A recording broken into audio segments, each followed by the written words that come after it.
Hey everyone, thanks for joining us. I would love to introduce our speakers, Cassie Crossley and Alan Friedman, and they will be talking to us about what's in the box, hardware bill of material, and what it means. Thank you all for being here today. Very excited to talk about what might be a new topic here at RSA. So possibly the first of more than a few over the next few years. We're going to be talking about hardware supply chain transparency. I'm Alan Friedman. I'm here as an adjunct professor at Indiana University, and I'm the guy who yells a lot about bills of material of all kinds. Hi, I'm Cassie Crossley. I'm at Schneider Electric, Vice President for Supply Chain Security. Also the author of this book from O'Reilly on software supply chain security, securing the end-to-end supply chain for software, firmware, and hardware.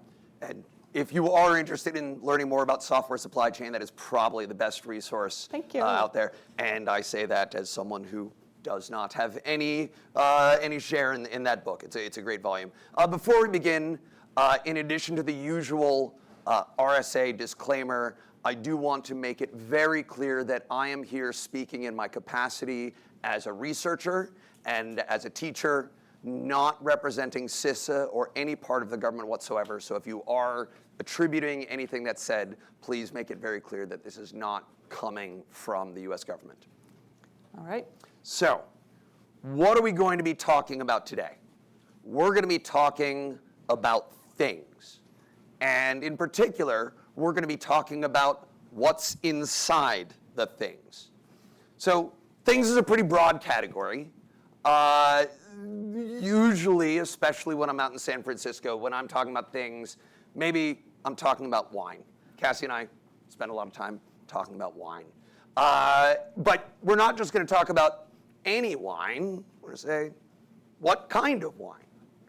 Well, okay, in this case, this one just says generically Chardonnay. And that's pretty much par for course when you're at an RSA reception, right? Absolutely.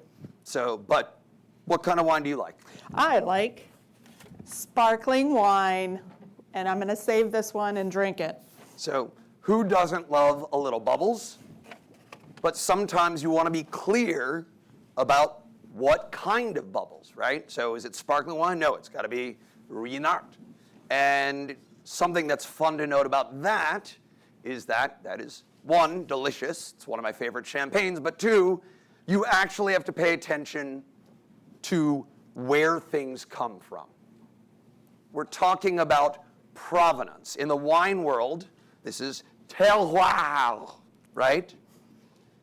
That sometimes it actually matters a great deal, that not just that the grape comes from this hill, but it comes from this side of the hill and not that side of the hill. And it's also important to note that sometimes you don't care. I don't care. You just, is it bubbly? It's bubbly. Yeah.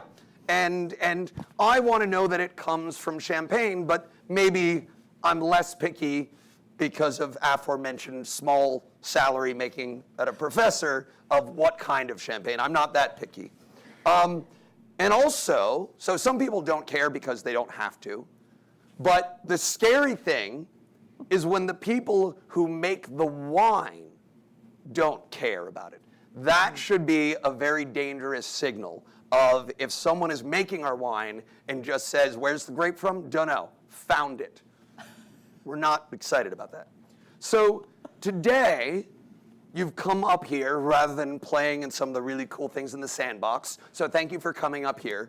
We're going to talk a little bit about what it means to build things, because a lot of us build software and not things. I build things. You build things. I build things. We're going to talk about risk in things. And then we're going to talk a little bit about what an HBOM might look like. So, first quick question. Raise your hand if you've never heard of SBOM. Oh, good. I've done my job well. You have, yay. But sometimes that software actually runs on things. And in particular, it runs on something called a semiconductor. And we could, I the slide picture here used to be a fun little example of how cool semiconductors are with quantum tunneling. We're not going to talk about quantum tunneling. We are going to talk about building things. And the good news about building a thing is you can't actually build a thing without knowing what's in it. Does anyone know who this guy is? Anyone ever heard Josh Corman talk? So that's a man named Edward Deming, and he is the father of modern supply chain. He sort of invented a lot of the tools that we now have in thinking about logistics and quality supply chains that end up in total quality management. But today, you really need your logistics. You can't have a factory without knowing what goes into your widget. And modernization has led to great advances, lots of data, lots of science, lots of software for better efficiency. You can't really build a product without a manufacturing BOM, or what we just used to call a BOM. So Cassie, you built things. Yes. So Tell us what a BOM looks. Yeah, so this is one of the things that we build. This is what's called a 3-phase UPS. It's in all the data centers around the world.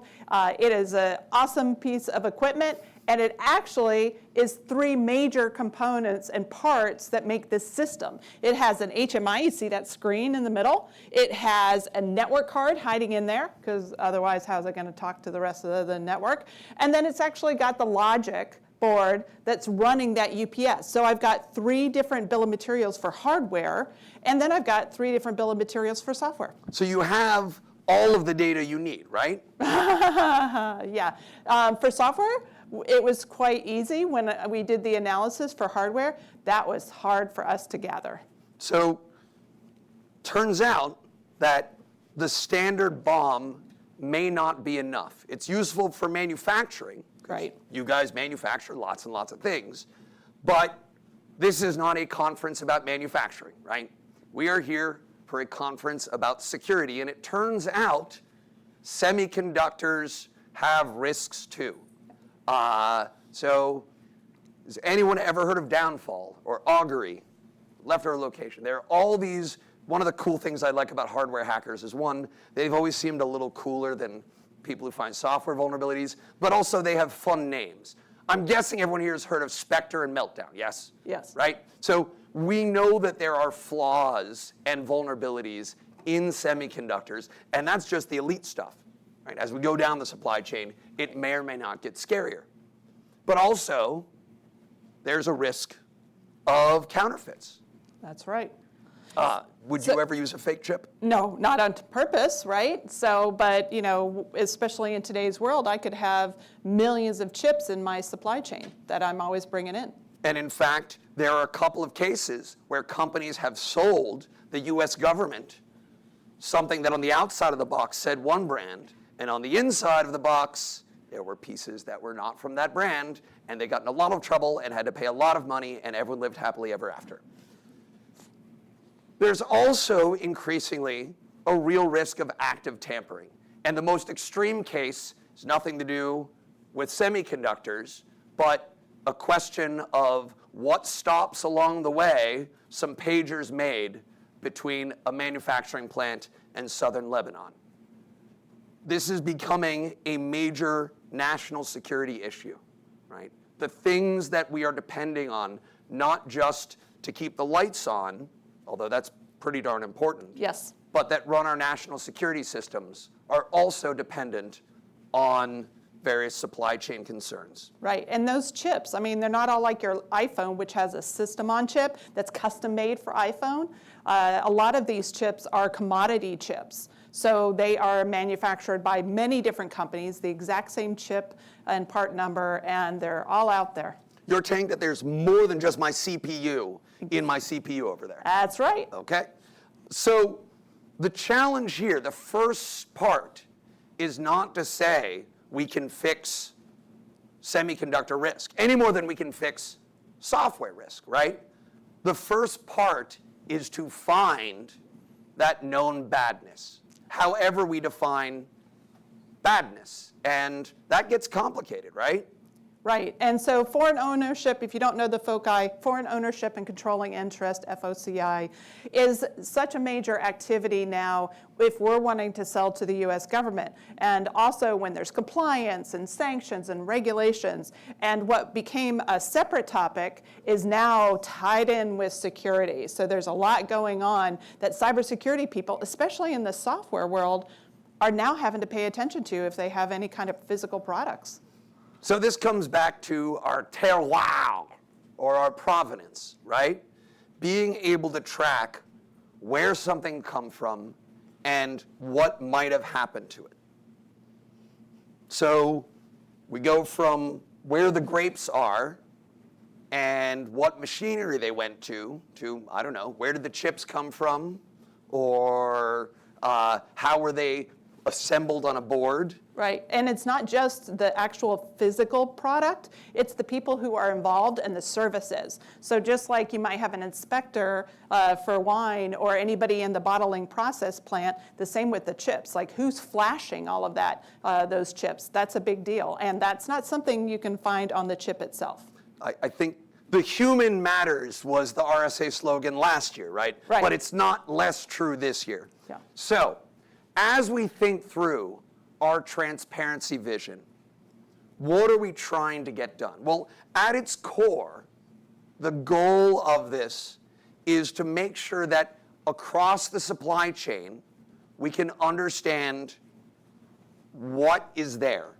And there are so many actors that are going to help us build the things that we depend on. We need to make sure that data works across it. And that visibility, once it happens, will be wonderful. But there are a few things we need to ask of it, right? It needs to be consistent. It needs to be repeatable, right? You can't do it one way one time and then have it done another way another way. Right. It needs to be predictable, right?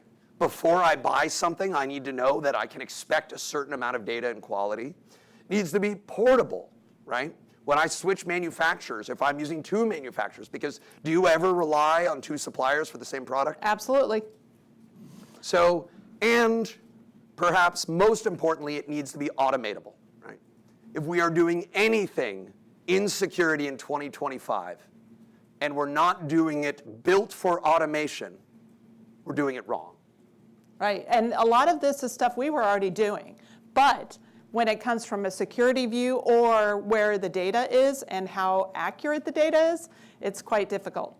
So how do we take things that responsible companies are already doing, make it better, more efficient, and have the power to at least expect it from everyone? So when we talk about HBOM, what's our scope? Right? Again, trying to avoid the terrible cliche of setting a large bottle of water to a certain amount of vaporization. First of all, why are we talking about this at RSA? Our focus is security, right? Right. But we mean more than just cybersecurity, right? Exactly, yeah. The cybersecurity aspects, especially of the supply chain, it's about the physical controls. It's about some of the data that you're securing itself through the, let's say, the different systems as it's going through. So it's not just the cybersecurity, even of the firmware or component itself, and that's a much wider scope. So we're talking about security, and we're talking about the security of stuff, but we're not going to be talking about all of the stuff, right? We can't, right? Right. Things are built of lots of different types of stuff. We're focusing on semiconductors. This is the things that run the software. Some of you who play in PCI may know it's, well, do you store, process, or transmit data? Those definitions get tricky, but we're going to be bounding it around things that execute software. And the other thing to make clear is we're not trying to solve all of the hardware supply chain issues, right? Some of you are aware that there are concerns now about rare elements. That's You right. guys have people for that? Yes, we have people for that. Sustainability, we have all sorts of different areas, especially with the EU, now has a digital product passport on sustainability data. And of course, it turns out that forced labor is bad. That's right. And we're actually getting better at tracking it. That's also not going to be in the scope. HBOM is around security for semiconductors.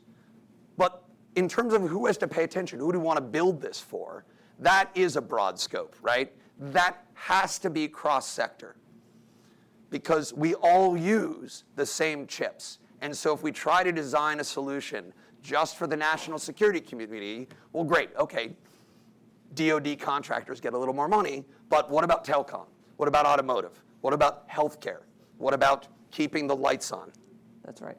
So to be cross-sector, can we at least keep this in the technical field? Absolutely not. I spend most of my days working with people outside of cybersecurity, our procurement teams and legal and all sorts of different areas. I mean, that's one of the reasons why I had to write the book, because software security is not just cybersecurity. And same with hardware security. It's much more than just the security experts. So as much as I'd love to say that this is just an engineering effort, we're going to have to let the lawyers in the room, aren't we? Yes, yes. And compliance people. And compliance people. Yep. So, all right, we've been speaking in vague ideas. Yep. Let's go back to your uninterruptible power supply. All right. What would that actually look like? So from a hardware bill of materials, here's just a few things, but let me give just a vision. On a certain date on Monday, let's say for that logic board, I'm using these 6 chips. And on Thursday, I actually am switching to the same chip from a different supplier. Well, it's really a different hardware bill of materials. And so how do I keep track of that date-specific stuff when it's actually what's rolling off the line at that moment? Okay, so I think we can sort of start to see how this is going to work. Are we going to have to do it soon? Well, we do need to do it soon. So regulations are coming, but also some regulations are already here. We're seeing this in various areas. Automotive definitely has some regulations, and they're having to work on and focus on the hardware bill of materials. FDA, medical devices, what's going into those. Tariffs are kind of a big deal right now. And then even things like selling commercial off-the-shelf products into governments is something that they're that we have to give information on. And that's things like the National Defense Authorization Act, which has a very complicated rule called Section 5949. So not only do I have to know my chip suppliers, but who they're using. That's my 4th and 5th party. That's really sort of quite out there. It's tricky, but on the other hand, that's how supply chains work. It is. So there's some good news, which is we don't have to start this all from ground zero. So first, as I mentioned, this is something that companies already have some muscle memory around, right? You can't build a thing without some BOM. Yeah. But there's some starting points we can work on. Right, and so some of these starting points we had with the CISA Supply Chain Risk Management Task Force had put out a really good, in my opinion, HBOM framework. I didn't work on it, so kudos to those who did. And this had some direction of where to go. Plus, we've seen some standards already implement some of that, and you'll talk about that in a few minutes. But the scope of these different framework that have is the compliance, and security and availability. And so it has different areas to focus on. Now, you talked about the different segments. That framework should be the same whether I'm creating a medical device or a programmable logic controller. Well, and at the same time, there's going to be certain levels, right? Yes. Is everyone ready for everyone ready for their own level of assurance? We do want to acknowledge that there's a difference between a car for everything on the road versus a satellite that's vital to national security. So we have some starting points. We have a few use cases, but we also want to acknowledge gaps. So for example, Cassie, is it very easy today to say this piece of software and this piece of hardware map together? Absolutely not. I've got firmware that works on like at least 15 different devices, right? So how can you say that one software is for that one hardware? It's not a one-to-one relationship. And the same vice versa. You could have, let's say, hardware components that are used and affiliated with so many software, and I need to be able to know if something happens in that hardware and there's a vulnerability, which products it's gone into from a software and firmware standpoint. And we also have the challenge of how do we actually trust the data that's coming? Sometimes it's going to be fine enough. Cassie's nice. I'm willing to take her word for it.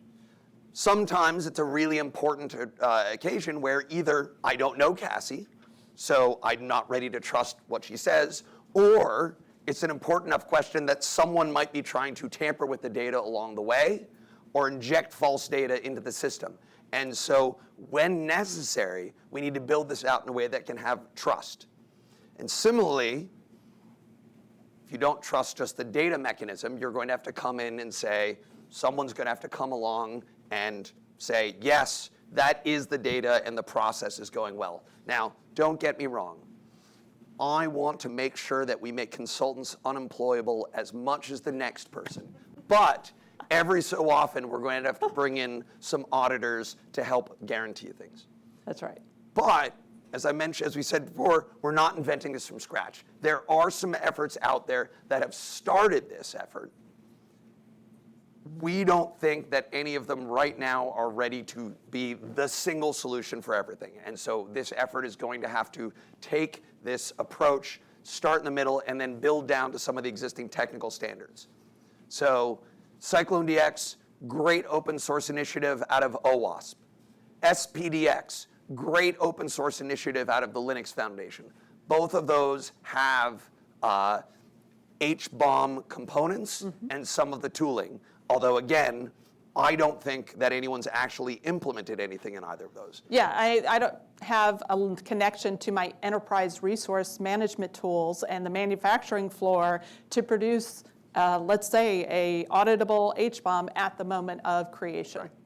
And we have things like the Trusted Computing Group, which creates that hardware-based chain of trust that we've all come to depend on to make sure that our entire boot chain is secure.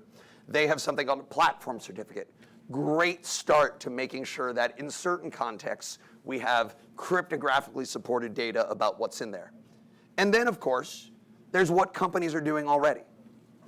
Does anyone think that Apple doesn't know everything about all the details in their supply chain?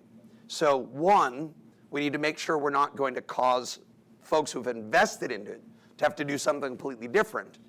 But it's also really not fair to ask everyone, especially a small business, to say, by the way, we now expect you to have Apple-level supply chains.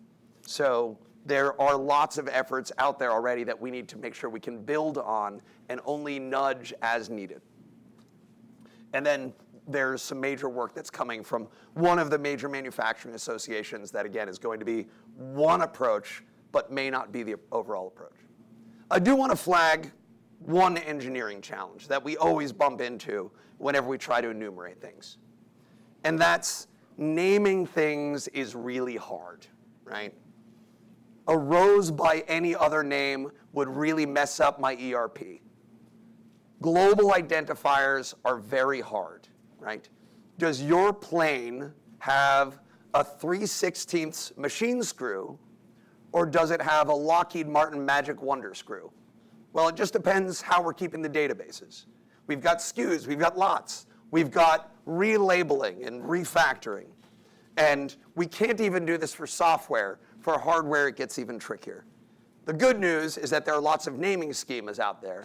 The bad news is that they may not be compatible. Now, we've been talking for about 40 minutes now, and I'm about to get thrown off stage because we haven't said AI yet. Oh, Sorry. all right, there we got it. My apologies.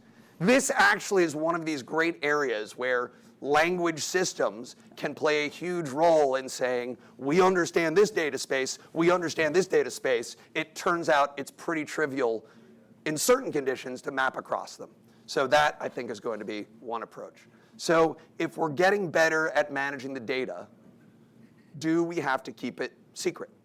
Well, in my opinion, I don't think we need to keep it secret. I think that some information you might have just between you and your customers to be able to put it out there. I mean, we've seen bill of materials shoved in a box, right, when you get it delivered. But when it talks about which countries that one chip came from or something of that, maybe it's something because, you know, from a supply chain standpoint, you want to keep it restricted between you and your customer. So who is going to be able to see all this? Well, so let's say from a data standpoint, first we have to have it in some format, but we need to be able to control it, very similar to how I approach from an SBOM standpoint, and third-party verification, which is interesting from what we've seen from an SBOM. That leads into another kind of conversation, is how things are, but auditable. But what really is meaning by auditable? Are you auditing that one little device? Or are you auditing the process? So there's a lot of work to be done to figure out how we're going to approach this. It turns out I can't take a hash of a DIM, right? That's right. It doesn't work like that. And you can test the first thing that comes off the boat, but how do you show that the millionth one is the same as that first? But as we think about this through data, there may often not even be the need to share all of my data. It could be that instead we just need an attestation, right? We just need to be able to say, you know what? I can promise that whatever known badness you care about is not in my supply chain. That could be something that I think lends itself to decent regulatory approaches. Pardon me, and also contracting. We've got this little challenge, though, which is we've accidentally started to use the word attestation to mean different things in very similar contexts. So recently, we've started talking about attestations for security, where you say, well, on behalf of the above specified company, I attest to the best of my knowledge that the software producer presently makes consistent use of the following practices, right? That is legal ease. That is something that your general counsel has signed off, and it only makes sense in human language. At the same time, we've also gotten a lot better at making sure that our engineering processes can be self-documenting, right? There's a technical attestation which says that there is a cryptographically validated piece of evidence that this thing happened here now with these details. Both of these are incredibly important, but as we move forward, we're going to need to be very careful which one we're referring to and which one we need. Obviously, I'm an engineer. I want more technical attestations. The problem is, those are really hard to solve for the general purpose, right? Yes, and it's really hard to scale when you're looking at thousands upon thousands of products. And making sure that your technical attestations are in the same data model with your competitor's factory is a completely different process. Easy or hard? Oh gosh, very hard. But on top of that, even if it's not a different supplier or whatever, you might have the exact same product developed in different locations and they have different manufacturing systems. So I love the idea of self-attestations. We're probably going to have to use that as a starting point, but at the same time, our North Star should be thinking through what are the technical attestations we can start to build into this approach. So, I am very much not here to talk about SBOM, but I think it's important to understand what are some of the lessons from that effort. Because, one, still not implemented universally, but two, it wasn't too long ago that everyone was kind of okay selling each other software without knowing what's in it. And I think now at least most of us, especially in the security world, think that's not okay. So what's some of the things that matter? Well, data matters, but the way we think about data can't be perfect, right? There's this, cliche, letting the perfect be the enemy of the good. The things we build to track this data have to be useful today, but we still, again, need to start aiming for really good, high-quality input. We also know that for badness, reacting to known badness, if you thought patching was hard, wait till you have to swap out hardware. Have that ever happened in some of your efforts? Yeah, let's talk about Section 889 and some of the other things from different governments. And on top of it, I mean, we are used to qualifying new hardware if chips go end of life. But when it's something you have to do in a critical, emergency, time-sensitive situation, you have to ramp up a whole engineering staff again and go through all the testing. So then we have to figure out, from the downstream perspective from the user, hey, where is the stuff that I have to be worried about? So now it's not just enough to say, I need to track the H-bomb, but now I need to integrate it into my asset management approach so that a power company can say, well, okay, the stuff that Cassie told me to replace is in this field in Georgia, but it's not in this field in Georgia. Right. So that means a lot of integration with tools that we already have. But one of the things that I also want to acknowledge that was a successful lesson from sort of this movement for software supply chain transparency is, one, it took me many years to have software supply chain transparency roll off the tongue. We probably should find some better, smaller words to use. But you have to have a community of practice. This isn't something that a single standards organization can go and dictate and say it needs to happen like this. That's right. We talked about how it needs to have different sectors at the table and different roles at the table, and no one's going to get their way all the time.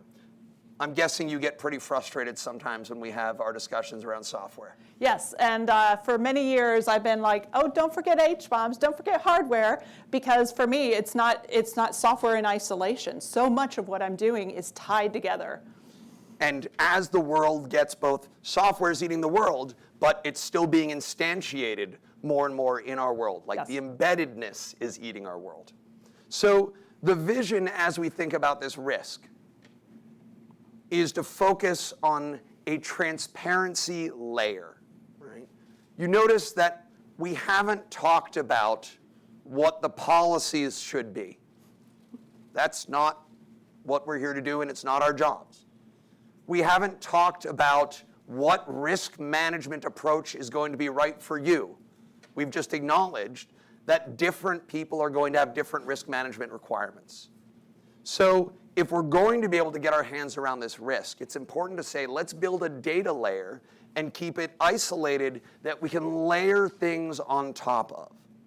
So planning for interoperability and aiming to start at the business process level, right? Thinking through what are the actual ways this is going to be implemented in an organization, then building down into the technical standards and building up into the policy world. So core point here is separating the data from policy. And if we do a good enough job with that transparency, that might itself be sufficient in a lot of use cases to think about our risk. Yeah, it should. I mean, that's a lot of what we sell is commercial off the shelf. And it goes into regulated industries, but as a manufacturer, manufacturers, unless you're FDA or medical devices, you're not regulated itself. So being able to say and prove to your customer or your regulator, listen, I'm aware of what's in my supply chain, may be good enough so that when the government comes to government, they can at least say, as long as someone is tracking this data, then we're ready to act. Okay, I think it is time for my favorite part of every single RSA talk. Are you guys ready? You ready for the apply slide? This is it. It's the RSA apply slide. All right. Raise your hand if you make things. Anyone in this room involved in making stuff or things? I know a few of you are. Okay, raise your hand if your organization uses things. Okay, we've got both covered. Today, your homework is to think about the risks of your organization from hardware. Risks, right? That's enough, right? What kind of risks? Yeah, so the risk that we see, which you talked some about, is intentional attacks. We didn't use the vulnerability word until now, right? Vulnerabilities, except for the ones that you demonstrated earlier, these attacks that are happening, but also regulation.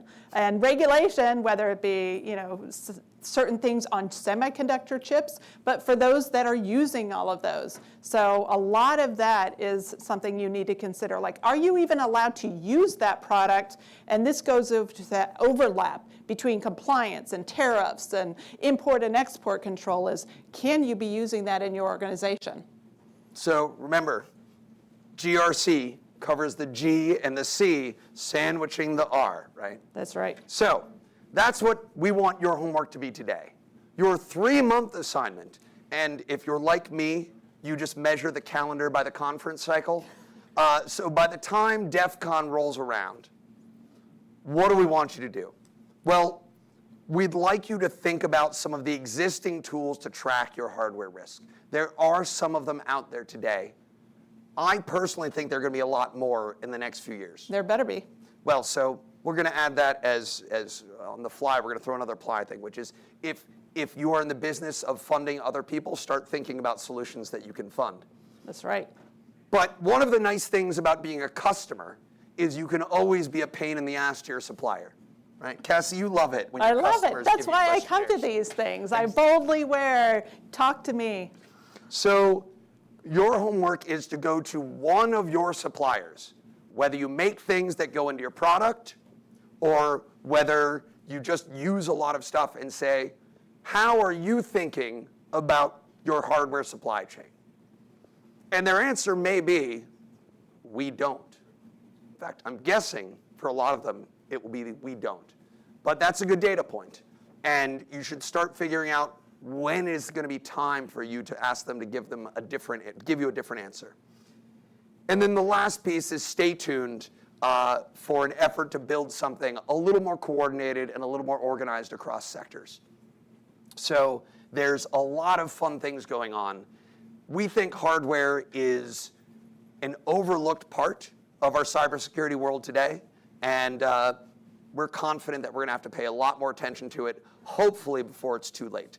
So Yes. parting thoughts? Yeah, so just like I am going to enjoy this bottle of wine and the contents of it, I just want you to remember from a hardware standpoint, this is something that we all see and ignore, and so I want you to pay attention. And so, please ask us any questions at this point.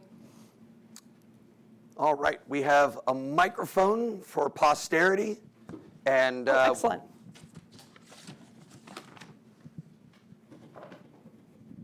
Hey, thank you for the insights. One of the things that made me think about is post-quantum. And we're talking to suppliers and asking them, that's where my interaction with the suppliers about the hardware come into the picture for, are you ready for post-quantum? Or are you going to bring in chips that are post-quantum? so one, have you found any that are? Not yet. Okay. This is not my area of expertise, but I can tell you that there are a number of the high assurance manufacturers are moving in this direction. I'd point you to some of the great work that's happening in the Trusted Computing Group, which is a consortium of both chip manufacturers and large users of chips that focus on the core hardware root of trust to figure out which parts of that cryptographically supported trust relationship can be lifted and shifted today, and what's going to be transitioned in the future. That's one piece. The other thing, I will drift a little bit away from HBOM to tell you that there is a concept called a cryptographic bill of materials, right? The lovely thing about bombs is now you can get a bomb for all sorts of things. Side note, Cassie, I've learned that I have to be very careful how I talk about this stuff in airports. Oh, yes. I can see you being on the phone and it causing a problem. Yes. It turns out you should never have a call about how are we going to make sure that the bomb gets to the right place at the right time. So a cryptographic bill of materials is the idea that you can enumerate not just what are the keys and libraries that are cryptographically related to my system, but also what are the algorithms that are being implemented. This has been talked about for a little while. IBM has an implementation for it. OWASP has some work on it. I will say that I've talked to some large vendors recently who have said the solutions that are out there don't meet their needs for things like export control and being able to build out a data-driven PQC roadmap. So there's a lot of work to be done there if you're interested. Yeah, so I had a question about, and I apologize, it was hard for me to find this, so I came a little bit late. So you may have touched on this. But thinking about an H-bomb versus an S-bomb, right? The S-bomb you can kind of digitally certify, and it can't be tampered with. But through the chain of custody, right? A system, a computer system, a board could have been tampered with, extra devices put on it. Have you thought about chain of custody and the things that you're doing? And how does that integrate with, I mean, I love being able to trace it back to a supplier and you can kind of walk through to try and find where something might have happened. But further than that, have you thought through that? You want to start? Yeah, so definitely chain of custody is something that I like to talk about, but you're completely correct in that I can even do a chain of custody and not attest to it or sign it in any way or form. And we see that, honestly, that's what chain of custody is today. It's contracts that say, please send through CD, the documentation. I mean, these are old kind of contracts and concepts. And so this chain of custody at that level really goes down to even the chip perspective. And the technologies for those that create custom chips is there. Those that are buying these commodity chips, it's not there. You're buying a pallet or you're buying a lot or this or that, and the traceable to the serial number. And that chain of custody, so you're talking about the hardware bill of material, just tracking all the supplier data and the logistics, but then adding chain of custody information onto that. Let's just even say a few of the chips, then you're adding a lot to that data. And there's other insertion points that you have to put all along the line as it goes through. And so that's like a separate standard discussion. So this is why I love working with Cassie, is because if two people agree on the stage on everything, then you only need one of them. I think this is something that we're going to have to put on the table because we have noted examples of interception and tampering by very high assurance actors. Yes.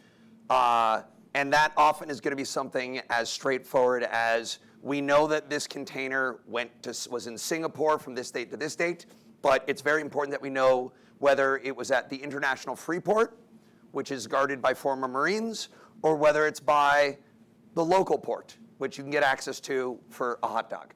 And the challenge is that data is possible to get. And it's possible to build out some specs that make it interoperable. That will not only add to the cost of developing it, I'm not afraid of that challenge. It's going to add to the cost of tracking that data. Yes. And so that is going to be something that we're going to say we should probably have, but build out for a high assurance model.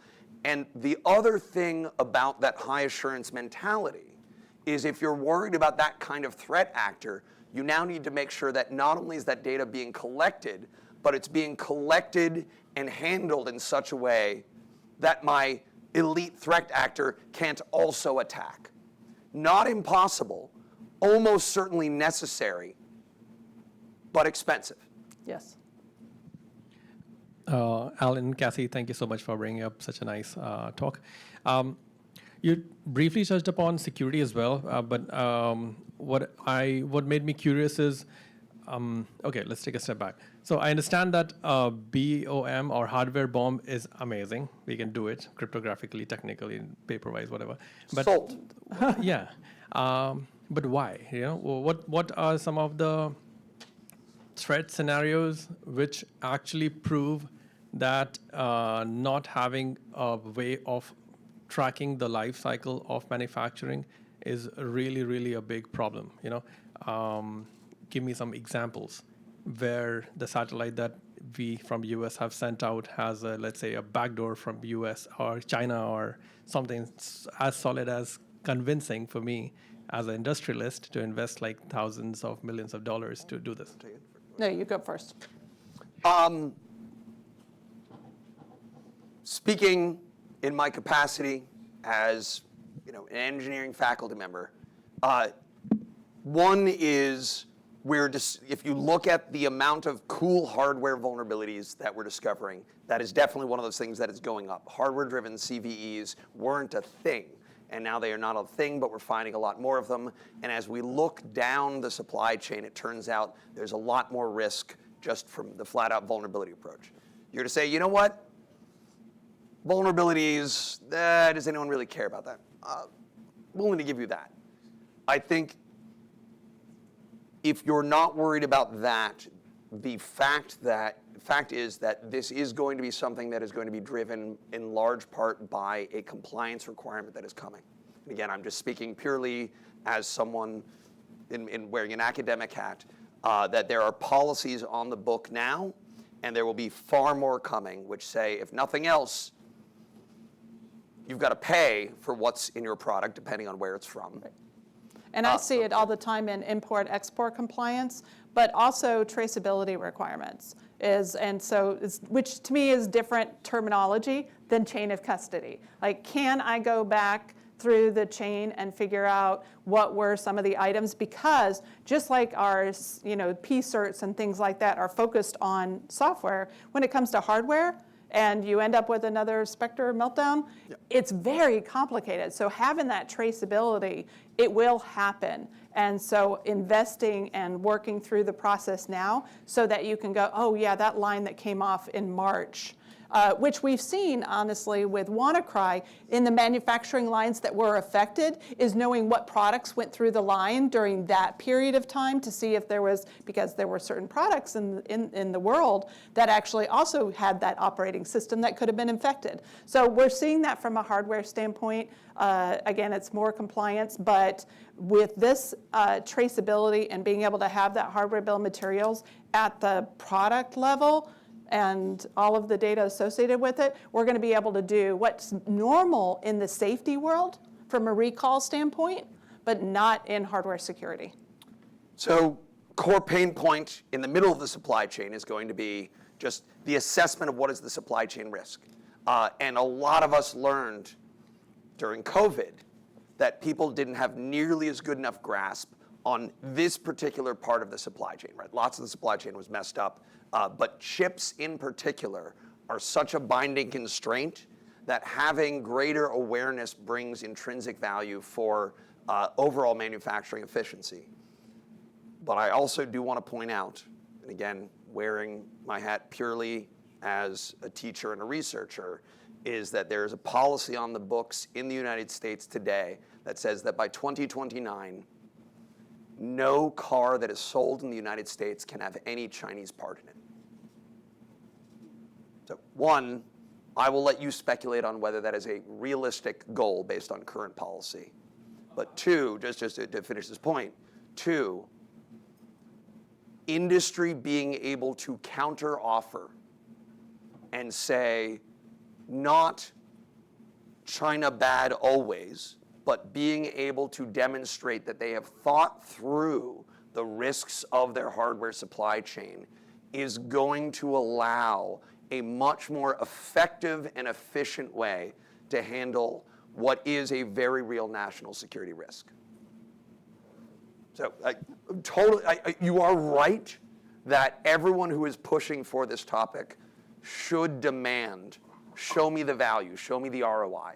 That's true for everything in security, every single effort on that expo floor. So push on that, but I believe that it is there. Sorry, we have a few minutes left for questions. I'll stop talking and we'll go through the questions. Yeah. So I just have a question. What is the difference between software and hardware? Because you haven't done any definitions of this at all. You want to go? So simply, you've got the digital elements, let's do the ones and the zeros, and then you have hardware. Hardware can be anything. It can be this bottle, right? So we're actually talking about intelligent components and circuits and integrated circuits and things like that when we're saying hardware. I'm not talking about the metals. I mean, that's hard. But so that's what we're talking about in this definition. So we don't use the word firmware because that's just, can be different versions of, let's just say software components. So. And I do take your point, which is, one, modern chips are completely software instantiated in silicon. So that's the case. Yep. And of course, they're flashed dynamically, so there's I would much rather argue which one of our text editors is inherently superior than argue about the difference between firmware and software. There is a spectrum, but at a certain point, I can pick up a handful of chips. I cannot pick up a handful of bits. Maggie? So I guess back to your point about the bill on the table, how do you see the balance between being able to show the homework on the security and thoughtfulness of how the component was made regardless of geographical sourcing versus us using geography to assess risk? Because like mainland China is not the only place that China has influence geographically when it comes to manufacturing. Yeah, so I'll start on this one and then we'll have to wrap up quick, is that you're absolutely right. And I agree with you completely. And we're seeing in the industry, of course, even, let's just say, fictitious names that are representing others in the world so that they can get away with not doing a certain country name. And so it's really, at this point, easier to just say, country of origin. Is that the right way? No, but there's not enough data to be able to say this is really, again, it goes back to traceability. Can you find the true origin and all the stops? And I want to go one further than that, because I think part of what an HBOM allows us to do is avoid that sloppy and candidly sometimes racist thinking that I can define risk by geography or even by legal jurisdiction. What transparency allows us to do is say, determining what's bad is different than finding what's known to be bad. The same way that the hard part of software security should be the pen testing, should be the cool new AI-driven linters. Once we know what's bad, then let's go find it and mitigate that risk. And an HBOM allows us to do that without relying on these issues. So I think that is going to ultimately drive much better risk-based behavior. Yeah. So, cheers, everyone. Thank you for your time. Thank you.